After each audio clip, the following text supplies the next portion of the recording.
Good day, watchers, and welcome to a review today. Today I'm going to review the Gazza, the definitive true story, or the definitive true story of Gaza. This is a documentary I actually watched. I started watching it yesterday, and I finished it today. I was doing something yesterday. I was like, I was watching it last night, and I thought, oh, I'll watch Man United versus West Ham after, so with my dad anyway. So anyway. I thought to myself, I'll finish off today, right? Before I go out somewhere. So this was made by BBC, of course. Paul Gasson was a face of 1990s Britain, the most celebrated young footballer in the world, a newspaper editor's dream. His on-field brilliance was matched by his off-field antics, which tabloid media ruthlessly exploited for a celebrity-obsessed audience. Gazza is an unflinching portrayal of the ultimate tragic hero, whose love for the riches and limelight of fame proved to be his downfall. An unmissable documentary for any football fan, featuring friends, family, and former teammates and coaches, including Alan Shearer, Brian Robson, Paul Inch, Ian Wright, and Terry Venables. Now, I've been watching this today. I finished off today, man. And wow, what an interesting, documentary. Now at the beginning of the film itself, you actually see him fishing, and then it leads up to when Harry he got his love from fishing when he was younger. So you see when he's old, it's like a part at the beginning where you see him fishing and stuff, like when he's older, what he looks like now. Well, recently we did a little bit. Apart from that, then you see him when he's younger. Then it goes a bit further forward when you see him younger. When he's like a footballer, when he's like at his prime. Yeah, he was such a gifted footballer. Honestly, I'm sitting there going, "What? Man, the guy was a great footballer. Flawed at the same time, but a fantastic footballer. Funner. He's like George Best. He had the football at his feet. Gifted, genius at the same time. And he had that. He kind of went the same way, kind of with George Best, because he was like drinking and stuff, and he died from drink. Of course, it was different. Says that Gascoigne is still alive. But when you watch this, you think to yourself, "Wow, they really went after him on this." The media and stuff like that. Because when you watch it, you think, "Jesus Christ," you kind of because in the documentary, he starts getting a bit paranoid. People saying they started to get a bit paranoid and you can see why. Because then it mentions all the hacking and stuff, phone hacking and stuff. And you think, and his wife, and in with the media and stuff like that. It's kind of situation like that. You kind of think, wow, that's crazy. And I was sitting there going, wow, I never knew about that. But yeah, the old drinking thing, because when it started, because when it's like the media went after him completely. Jesus Christ, they went after him every time. It's like if it went after Rose, they went after him. So when he started off, he was like, he played for that he's from Newcastle, of course, Gascoigne, of course. Then he played for Newcastle United.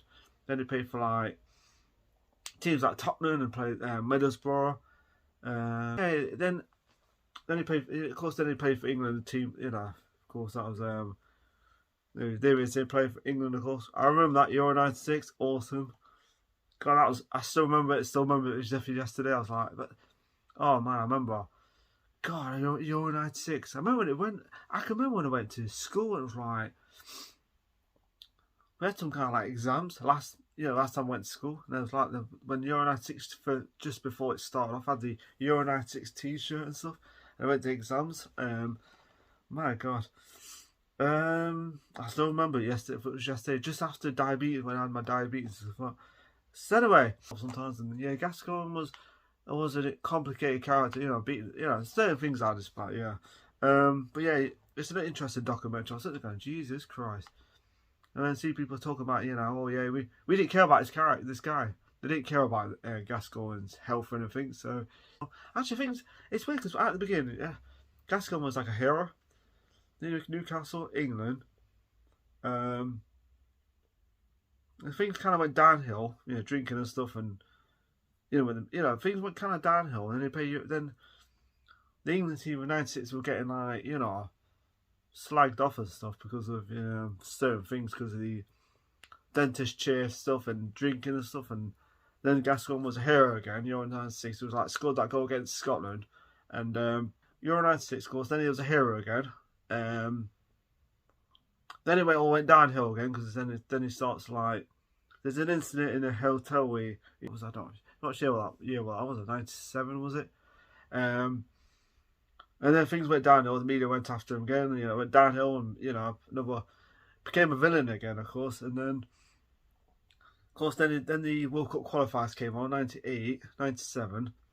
He was going to get picked. Then it all happened again. I can't understand why he wasn't picked, because I mean he should have got picked, because I think we might have won the World Cup with Gazza. We had a good team then. I mean, that was the problem with the England 98. It was like, it was missing that Gascoigne. It was like, you look back and you think, God, if Gascoigne was in that team, we might have actually won it. So yeah, but then it wasn't picked. Of course, his family actually thought he was going to get picked, and I think it was his mum that Glenn Hoddle said to him, "Yeah, get your tickets with it. You can. He's going to get picked, something like that."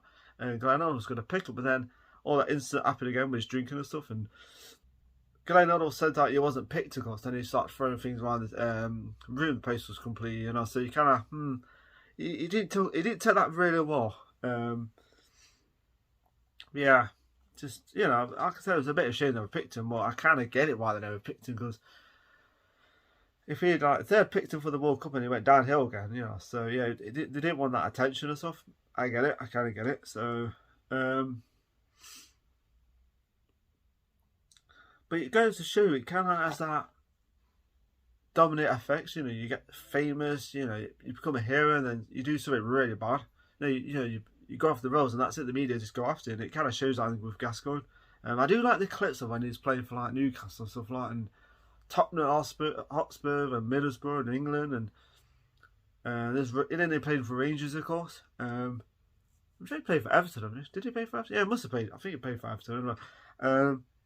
I remember when years ago, I heard I could be playing for Forest. I remember, I think that's going out Forest. Okay, that sounds good. I wouldn't have minded that, but yeah, such a good player though. Gascoigne was a fantastic, funny, flawed character.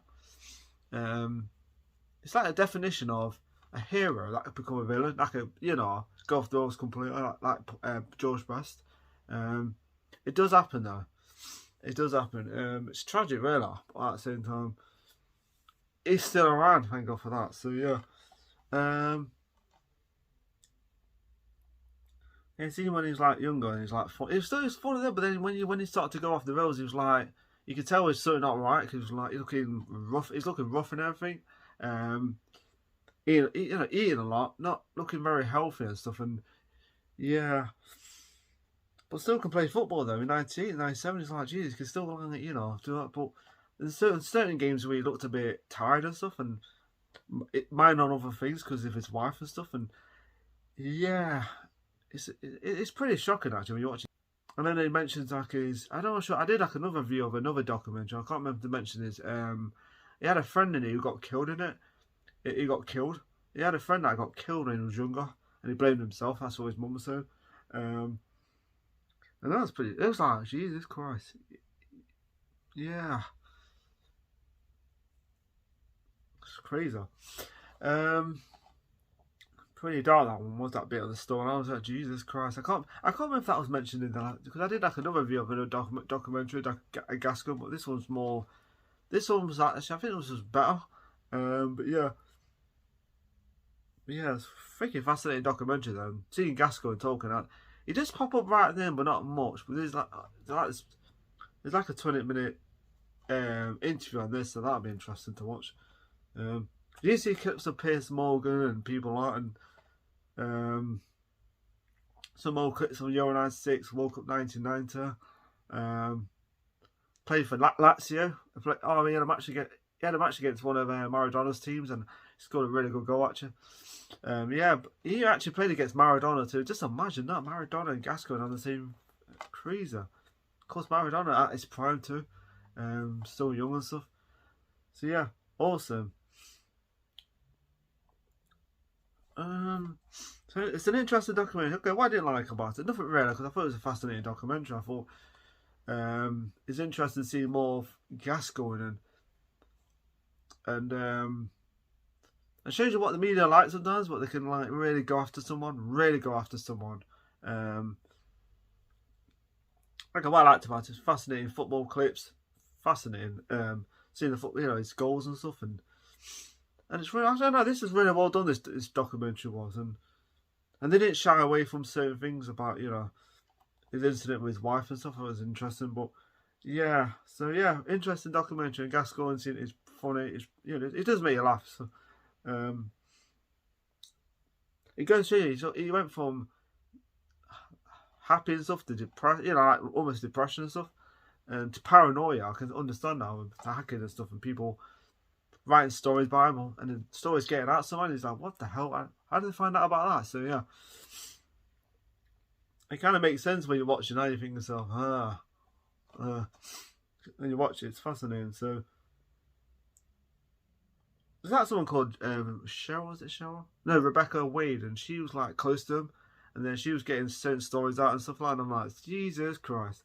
So yeah, I forgot to mention that. Cool. So yeah, okay. So the rate I'm going to give this documentary is a 4 out of 5. Fascinating documentary.